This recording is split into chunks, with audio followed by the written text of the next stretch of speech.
Hello, everyone, and welcome to another episode of the Financial Advisors Want to Know podcast. I'm Catherine Tindall, one of the CPAs here at Dominion, a specialty tax and accounting firm specifically for advisors and their tax planning needs. But on today's episode, we're going to be talking data, and I have with me Erica Pauly. She is the founder of Track That Advisor, a data storytelling company that is passionate about educating advisors and business owners on the importance of getting clean data, which I'm a fan of that myself. Great reporting and comprehensive understanding of how it all works, how it all clicks together. So thanks for coming on the show today, Erica. I appreciate you taking the time. Thanks for having me. I'm excited to get into the weeds. I know we're both data dorks on different sides of things, since I'm on the financial and you're on the ops and performance and all that, those kind of slightly overlapped but slightly different emphasis. So I think we'll have a lot of fun today, Likewise. going through different things we see in people's practices. So I think, to tee it off, a really great place for us to start is just talking about what, based on your experiences and your team's experiences working with advisors, what are the top 5 things you think advisors should be tracking? Yeah. Um, I got into the industry not to lead people or tell them what to do. And very quickly I realized no one knew what to track and that there was Yeah. no benchmark. There was no standard on what people should be looking at. So I Hmm. do use this as a loose guideline, right? The more Yeah. often you do it and the more into your tracking you get, it builds. But I do think it's important for advisors to strive to start with 5 things. So we call it the Hmm. TTA top 5. The first one is stick rate. So when I say that, I'm talking about out of the number of people who book a first meeting, what percentage are keeping it. So, some offices have a big issue with rescheduling. We can start Mm, looking at that, but a lot of people just have major fall off and they don't know that until they start looking at it. So stick rate is number one. We have yeah. a benchmark for that. That should be about 70%. So 70% of the Okay. first meetings should be keeping it. So that's the first one. The second one is close rate. There's 1,000 ways to measure close rate. We just keep it pretty standard. I mean, we have 3 different ways we show our clients, but just the bare bones for the top 5 is out of the number of people who keep a first meeting, what percent of those end up becoming a client at some point during the year? Hmm. Pretty Yep. easy. Benchmark there should be about a 30%. If you're dealing with more referrals, obviously that's going to be higher. If you're dealing with more Hmm. like digitally captured leads, it's going to be lower. So there's a Yep. range there, but 30 is the benchmark. Number 3 would be average case size. So what is the average household case size that you are writing? This is massive for reverse engineered planning if you're trying to grow your practice. Also, just knowing your niche, like who your avatar clients, who you're wanting to work Yeah. with. If you're dealing with higher average case sizes, it takes longer to get business through versus more transactional people. So that's a huge one. We don't have a benchmark Hmm. on that. Um, that significantly rose in 2024. So we do huge aggregate studies, and every year I kind of see what happened, and the average case size launched by $100,000 last year. It was crazy. Whoa, that's a That big jump in cost one per year. client is number 4. So acquisition cost. What is it costing Hmm. you to get a new client? And then kind of a subset of that would be cost per set appointment. So how much are we spending to get someone just in the door or on the Yep. calendar? And then how much Yep. are we spending to acquire them as a new client? So that's kind of a two-parter. And Hmm. then the last one is we call it pending because this one's also a two-parter. I shoved as many things as I could into 5 things. um, Just but all of it. we call it, Yeah. I know, I just tried to smush it on there, but we call it pending. So pending Hmm. days, as in how many days between appointments? How long is it taking your leads to go through your sales cycle, right? You're going to be able to fit more people in if you're getting them in a good amount of time. They're also Hmm. more likely to keep the appointment if you have them coming in next week versus 28 days out. So Yeah. days, pending days, as well as pending people, like open opportunities. At any given time, an advisor should know how many open opportunities are sitting in front of them right now so they can either chase them, they can market to them, they can get them back on the calendar. And it's also a really good leading indicator of if we need to do more marketing. So Hmm. those are the top 5. I know I kind of flew through them, but that is the best place to start for an advisor if they can start getting those metrics overall and then breaking it out by advisor if they're multiple advisor firm, by marketing funnel if they have several marketing funnels going on would be ideal. Yeah, and I guess one of my, questions that I always get from advisors is like, it's like when I look at things on the financial sides of things, where they are operationally wise in terms of size will really change certain recommendations that we have, right? So, like your solo practice owner with very simple expense structure, maybe they don't need, maybe they don't need like a fractional CFO, right? Because it's all pretty close at hand. When you Hmm. have practice, like where do you think, because these practices grow fast, like a lot of the clients that we have, like they're growing pretty quickly year over year, they're adding teams quickly, they want to grow quickly. Where do you see the threshold of like, okay, when a practice hits X, situation, that's when it's, you really do need to start tracking this kind of data. You can't just be doing napkin math on, I got, a couple new clients this month, like we're good.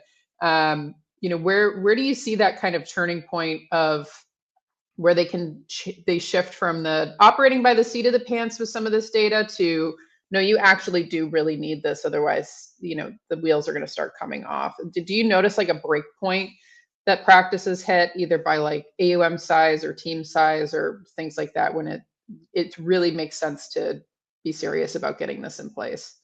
Hmm. And we see it all the time, and that's a great question. People ask it all the time. Most people start too late. Yeah. So, most people think that it's fine and we're good and the cash flow's okay, but I don't really know what's going on in my business. And that hurts to hear that because there's so much more they could have been getting out of it. So it's not an Yeah. AUM or assets under management point. What it is lead funnel typically. So if Hmm. we are doing more than just referrals and existing clients, if we start expanding into digital, expanding into dinner seminars, expanding into radio, usually radio TV, like the big ticket items are way later. But the second you Yeah. start expanding to from when if you don't have every single lead in your head right now, that is the time to track. Like if you're waking up at 2 a.m. and you're like, what happened to John Smith? I thought he was on the calendar, but I don't remember. Like that right there means you're already late because you don't have it all in your mind. And that happens pretty quick. I will Yeah. say too, we want from a staffing team position, we don't want the advisor doing it. That is not what they're built for. Like they're salespeople through and through, and they're so good Yeah. at it. And we want them to stay in that role. So we do typically recommend if you can have an admin, like if you're at that point where we've hired at least like an admin, part-time admin, or a marketing person, that's also another indicator of it is time. If you're paying staff, they're running leads, or you're wanting them to run leads or help get them in, that's kind of your time to get a system in place. Yeah, that's great. And I guess in terms of, because thinking about this internally, like with like how my team does it, a lot of it for us early on, I'm all about kind of building out the infrastructure for, okay, where are we going to be in 6 months from now? Where are we going to be a year from now? Have we made our platforms robust enough technology wise that we can see what we need to see? So as we go through this growth progression, we're going to be able to see the whole time. Have you noticed, any gaps or things that you feel like the things that you feel like the things you feel like you say all the time to advisors in terms of how there's the whole methodology of the systems of everything and writing it down, but then you've also got like the technology platform part of it, which has to digest what the systems work is that you've done. It's kind of like Hmm. the whiteboarding out of like, okay, here's how things are going to flow through, here's what we're going to track, like here's the statuses. Have you noticed anything when those system pieces go to meet the technology, like any big gaps there that you feel like advisors should know about that, maybe that is not top of mind for them, or issues when it Oh, comes to that's a actually baking it into the software? Because some people think like, oh, I'll just buy the software and that'll fix it, and it's like, no, like you have to do so much extra work to really get the software to digest it. Have you noticed any like particular gaps in that, the connection between those two things? that I've never been asked that question. That's a really good question. First of all, because the ones that I see it work well for are the Mhm. engineer brain advisors who like process, but Yeah, 90% of advisors don't. Like they just no, want to get the system and have it work. They yeah, don't want to be put into the think mode of trying to like figure out how it all works. They're like, let me just go sell. Like I just want to get the leads and I just want to go do that. So um The biggest issue that we typically see is that they aren't aware of their team's process. So they will Mhm. come in and try to dictate the order and like the process of how it goes, but they don't know all of the, kind of to your point, like all the underlying stuff that's going into workflow from a marketing standpoint, from a new business standpoint. So they come in, very high level and be like, no, I want this. And it's really easy. Like it's so easy. All we have to do is this. And the whole team's like, there's 12 steps between what you just described in my Yeah. role.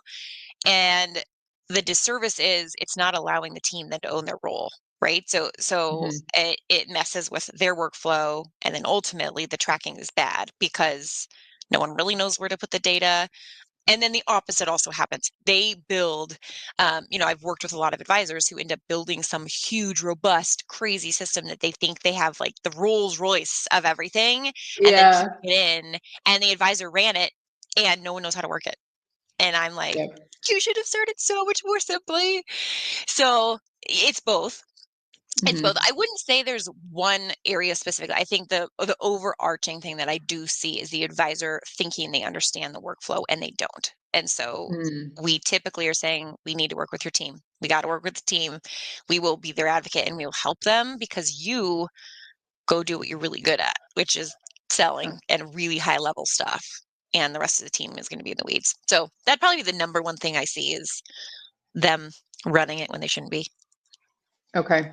Yeah. No, and I feel like I get that same it almost feels like to me that there's two camps of advisor of the very sales focus, like I'm just gonna run, run, run, run, run, and we'll clean up the mess later versus the Yes. engineer type ones, which are like, Yes. I am not going to let a single thing come into my like clean workspace until it is perfect, and then everything's gonna flow through the system like how I've built it, but it'll be like I see sometimes with those kinds of advisors, like on the financial side, like they'll have Excel spreadsheets for everything. And it's like they've built this beautiful, Excel environment. But I'm like, I can't even validate any of the data in this because you like set this up from like a non-accounting perspective. Yes.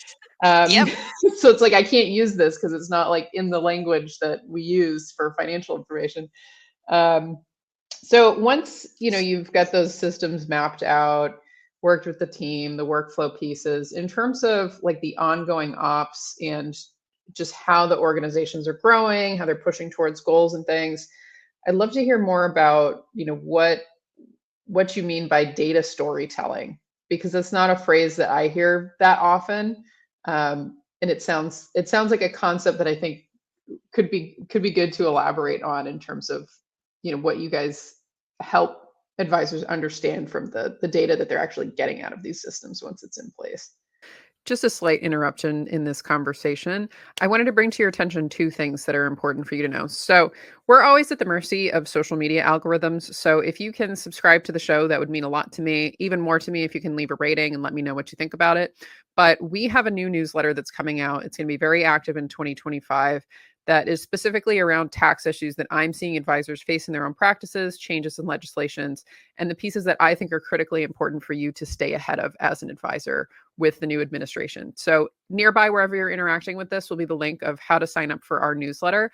Also, nearby will be the link to my LinkedIn, which is the best way to get in touch with me, learn more about what we're doing for advisors in the tax strategy and compliance work that we do, and also to get access to the various tools and interviews and things that I do, specifically designed to help you improve your practice, improve your own tax situation, etc. So let's get back to the episode, and thanks for tuning in. Yeah. And I think that's the biggest part that gets missed. So that's why I'm really passionate about it and Mhm. passionate about defining it for people. So I was doing data storytelling without knowing that's what it was called for years. Like that's kind of how Track That Advisor started was I was just helping people track data. And then all of a sudden everyone's like, is this normal or what does it mean? I'm like, I don't know. My whole goal is just to help you get the numbers. And so many people kept asking. So then I started really diving into what does it mean? Is this Mhm. good or bad? How can I encourage them in this? And then in 2019, read a couple of books on data storytelling, and I'm like, this is what I've been doing. So, Yeah. data storytelling is um, basically, like, people think I'm a data analyst. So you can be an analyst and I can look at the data and see what's happening, but then you have to plug in this entire other aspect of communication. So advisors need really good communication. The numbers don't necessarily sell it. Like, they can see Mhm. something and it can be very, very clear, but they're either stuck in their ways or they don't want to see it or it doesn't really make sense to them. And so they just shut it out and they close the door on it. Mhm. So my entire job is to take the analyst piece and communicate it in, using credibility and authority with benchmarks and aggregate studies, using emotion. Like, they need to see where this, where where it hurts, where it feels really good to them to succeed and grow. And also logic, right? I can sit there Yeah. and say, hey, look, you had 15 leads that you left on the table last year that ended up being a potential of $6 million that you left because of this one error. That makes light bulbs go on, instead of me just saying, Yeah. you had 10 open opportunities at the end of the year, try to fix that. So Yeah. data storytelling is mixing all of it together. It's taking an analyst piece, but then adding like 2 more layers into it. Or you can think of it as consulting, but using data, right? Like, a lot of consultants I know are kind of anecdotal and just Yeah. encouragers. And it's kind of like, how you feeling? Or is it stressful? And to me, I can come in and be like, no, with hard data, this is how I can encourage you to go hit your goals. So that's Yeah. data storytelling. And I'm glad that you asked, because I don't really know how to explain to people what I do. It's weird, but the advisors need it. And they're intimidated sometimes because they have all these fancy dashboards and they don't know what they mean. Yeah. And that stinks. Like, I hate that for them. So we definitely pride ourselves in the fact, like, I don't know any other specific data storytellers in the financial advisor industry. You have a lot of Mhm. analysts, right? Like, we have a lot of platforms that get them good reporting. We have a lot of Yeah. consultants, but there isn't this blend between all of it together. Yeah, So yeah, absolutely. No, and that's such a good combo because like one of the questions that I ask a lot of the time, in our tax planning, which is not, it's kind of interesting the work that we do because it's a lot of really analytical on the tax side of things, but then, for me, a lot of my methodology around tax planning for advisory firms comes down to strategically harvesting deductions. And basically, when we have a certain amount of discretionary profit in the business, it's like, okay, if we have an extra $100,000 this year, what's the next strategic way to deploy that to grow the business? And so, like, my next native question to them is, where's the bottleneck in the business right now? Because, like, once you get to a certain point in the business, like, it's all problems that dollars can solve, right? It's either you need to make another hire, you don't have information that you need, so you need to hire a consultant. It's all things that ultimately end up being dollar issues, because if it's time issues for you as the advisor, same thing. It's like it's actually a dollars issue. It's a resource allocation issue. And so, like, the questions that I'll put back to them is like, okay, well, you've got extra discretionary profit. Where do we want this to go? Like, what's the next strategic expenditure that you need to make in order to accelerate the business? And a lot of the times, like, there's no answer to that. It'll just be, it's well, I crickets. think, yeah, it's like, I think we need another this person, or like, we're thinking about doing this marketing thing because it seems like a good idea. And I think what I love so much about what you're doing is that once you've tracked those data points, like those data points that you were talking about, you're finding the choke points in the business of Mhm. what's stopping the throughput somewhere in the system, that's the limiting factor for it, right? Like, once you've found Mhm. all of those different choke points, then you can decide, like, okay, the thing that's really holding us back is like this choke point here, which is the fact that we, are getting people through onto the third call, or, whatever it is this choke point. And that if we can increase this by 50%, that's going to make the rest of the flow through the system so much higher. So I think that's the beauty of it. Because like you were saying, with a lot of things that are principles based, but not actually based on what is specifically going on in the business, can not identify the right choke point. And you can be working on the wrong things, and you're going to be making capacity into something that's not actually the limiting factor in the business. Totally. So it's And what, then it messes the whole flow.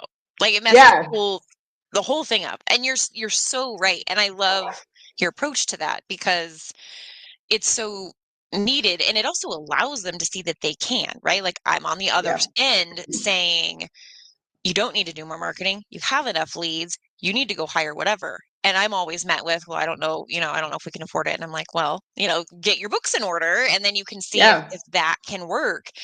They got to have both. I mean, they really need to have both in order to, especially the ones in growth mode, like especially the ones that are trying to just crush it with their goals.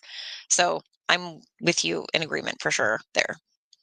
Yeah, in the growth mode, it's like we're flying close to the sun, but if we don't know how close we're flying, we're flying, it gets bad. It gets bad pretty quickly. Yeah. So it's, it's one of those things where if I don't know if I can afford this, like, okay, well, you have a choke point with your finance function isn't mature enough. Yep. It's like, that's it.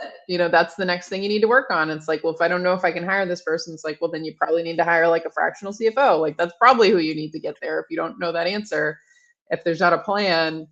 But it's a really different style of things. And I think for a lot of advisors, they'll, because especially if they're building the practice from scratch, they start off in the technician role for so long that when you have to switch into being a business owner, being an entrepreneur, it is a completely different skill set than the technical knowledge that got you to the point where you are now, or the client, the ability to manage these client relationships, the ability to make the right portfolio rebalances and have the right tools for different things. Like it's just a very different skill set in a lot of ways. And, the thing that's going to initially enable you to know what calls you need to make is going to be a lot of data analytics and understanding on the financial side what's going on, but then also on like key operating performance metrics, like what's going on with your like conversion rates, what's going on with your average case sizes, like are you getting good labor efficiency ratios from your team? Like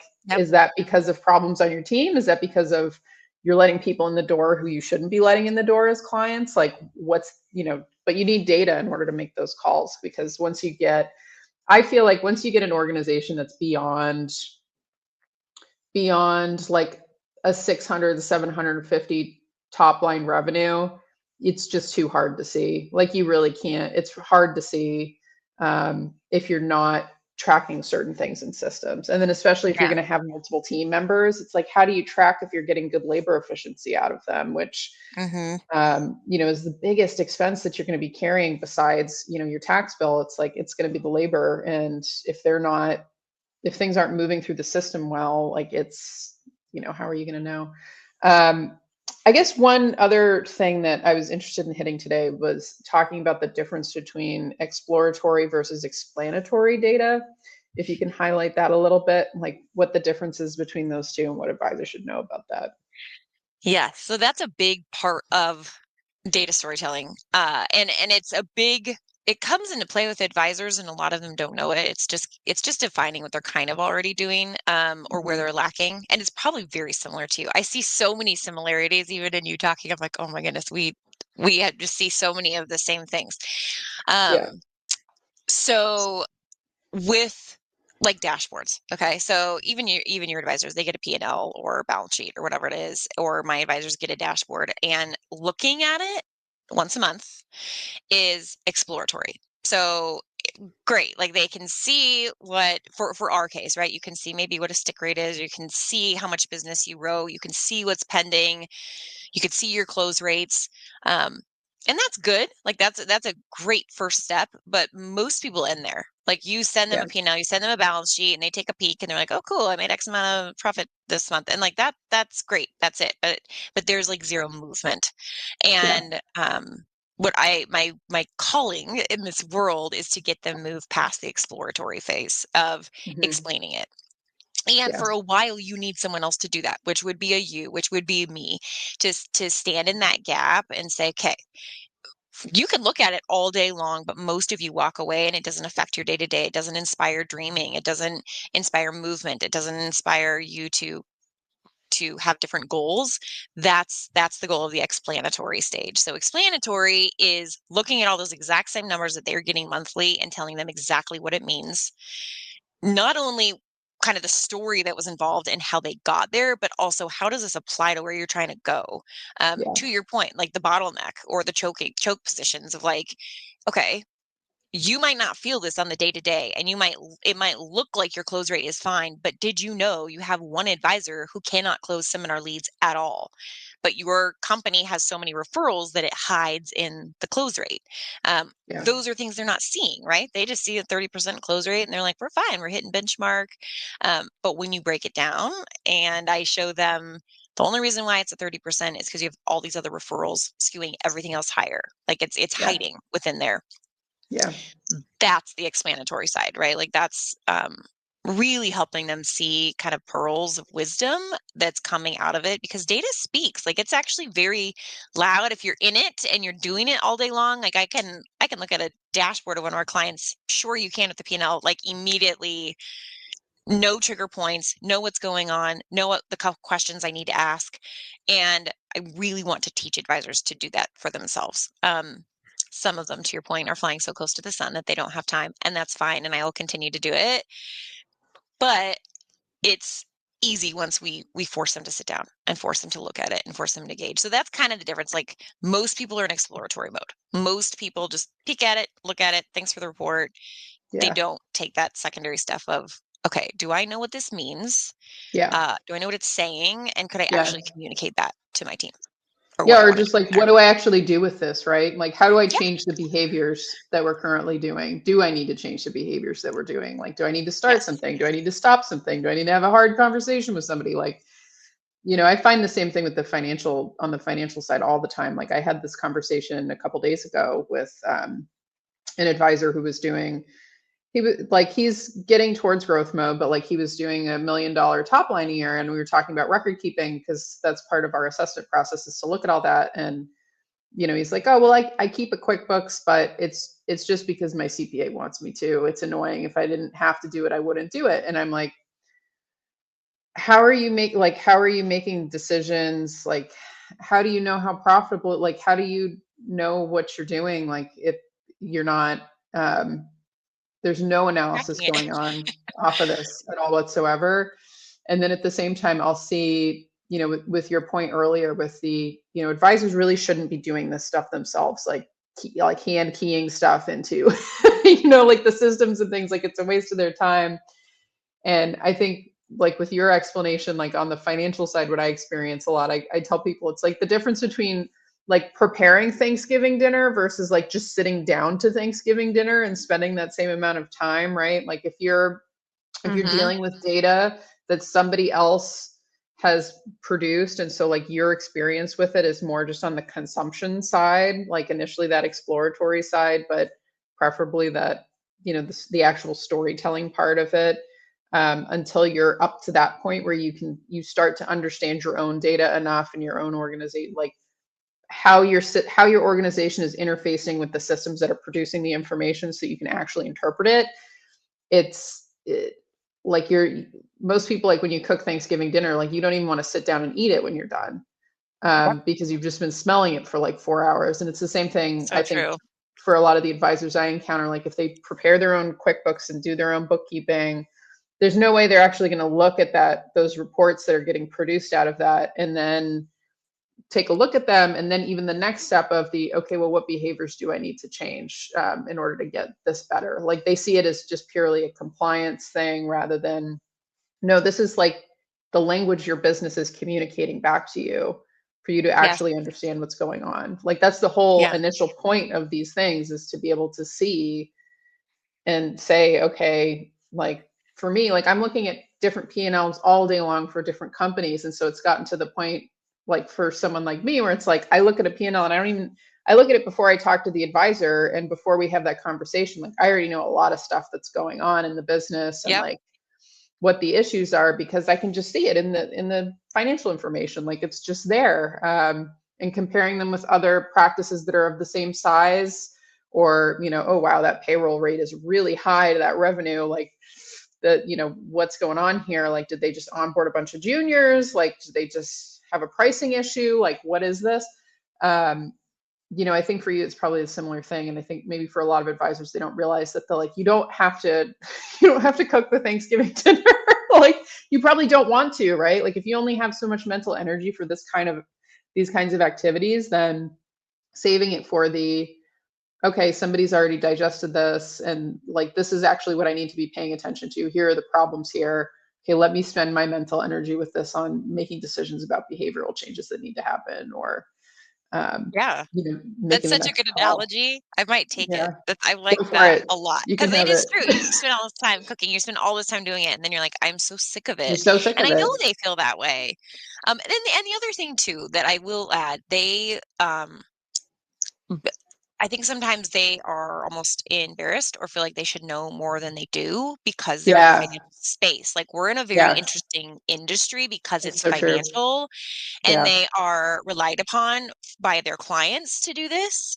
And I always want to help them feel not negative about that. Like you Yeah. need to be curious about it, but I think a lot of them feel like they have to have it figured out or they should have it figured out, and so they don't want Yeah. to admit that they don't because of the space we're in. Like it's just an interesting dynamic there. And so if you're an advisor listening, do not feel ashamed or embarrassed. Like that's very, very normal to not have a good grasp on Yeah. your financials or to not have a good Yeah. grasp It's on very your true. ops and tracking. So it's very common. So just wanted to throw I that part in know there. that's absolutely true. Like the number of times I have advisors apologize to me for not being an accountant. Yes. And I'm like, we Yeah. didn't, I had to go to college for this. Like it was a whole big thing. We had to do all this test. Like I've had to spend a career on this.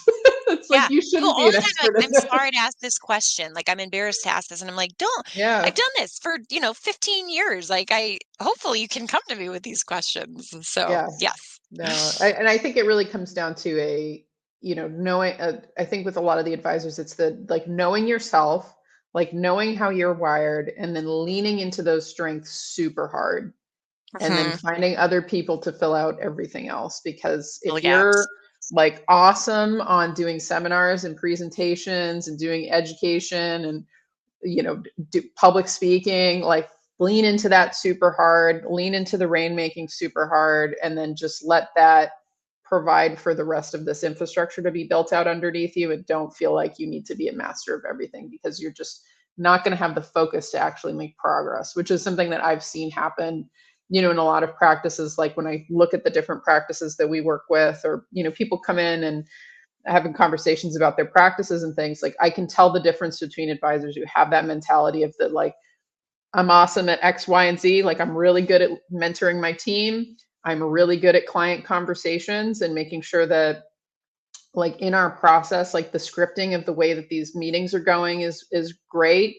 And I'm really great at, public speaking. Awesome. And that's what you need to lean into. I have other advisors where they just will try to do everything and try to be the best at everything, and it ends up slowing them down a lot. And I'll see like the Totally. difference in performance in the firms because of the ones that are just like, no, I'm just going to stick on this, versus I want to make sure the people who want to make sure that they completely understand everything that's going on, and so they're going to DIY everything, and it Yep. just slows them down. It does. So for people who are interested in learning more about your company, the work that you guys do, data storytelling, what's the best way for them to get into your world, Erica? Two ways. Our website is trackthatadvisor.com. We are actually working right now on getting like a massive resource library up and running this year for people. Just tons of articles, tons of podcasts. I mean, just lots of information. One of our core values is to teach, and then number two is to Mhm. be a resource. So we're really working on getting that out for the masses this year. So that's a great place to learn more. There's videos about what we do in our platform, and then me on LinkedIn.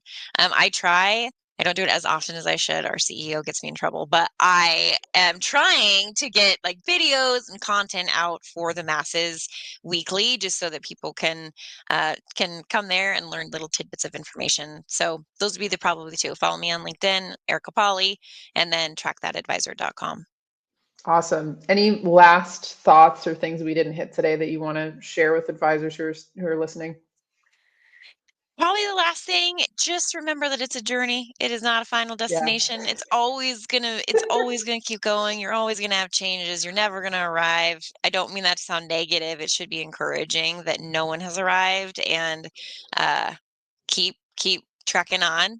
Track That Advisor has its name for a reason. And Mhm. I always want to just encourage people that it's lots of turns and twists, and there's lots of false summits, but it is a journey. So embrace it. Yeah, I love that. I love that. That's really good feedback. I always think of it as like, it's like being a classic car hobbyist. It's like you're never done. Like you're just never Yeah. done. Like there's always another like, well, we should change this paint color, like, or let's get the authentic tires on this Yeah. thing. It's like if you treat it your business like that, where it's, we're going to be tinkering away at this thing, as it continues to Hmm. grow and change. Like you're never done. But Yeah. that's great. And that's a true calling. Like most of these, that's my Yeah. favorite part about them is it is their calling in life. Yeah. And so Yep. it's enjoyable to them and it should be, and it shouldn't ever feel like it needs to end. So yeah, Yeah. we're there to help you and I both. Nice. Great. Well, thank you so much for coming on the show today, Thank you Erica. for I really having me. appreciate it. And for those of you listening, we'll post the links nearby to Erica's LinkedIn and then also the Track That Advisor website so you can check out their resource library because I'm sure by the time our episode goes live today, they'll have a lot of really cool stuff up there for you to check out. So thanks Yeah. again. And Thanks this so is much, another Catherine. episode. Yeah, this is another episode of the Financial Advisors Want to Know podcast.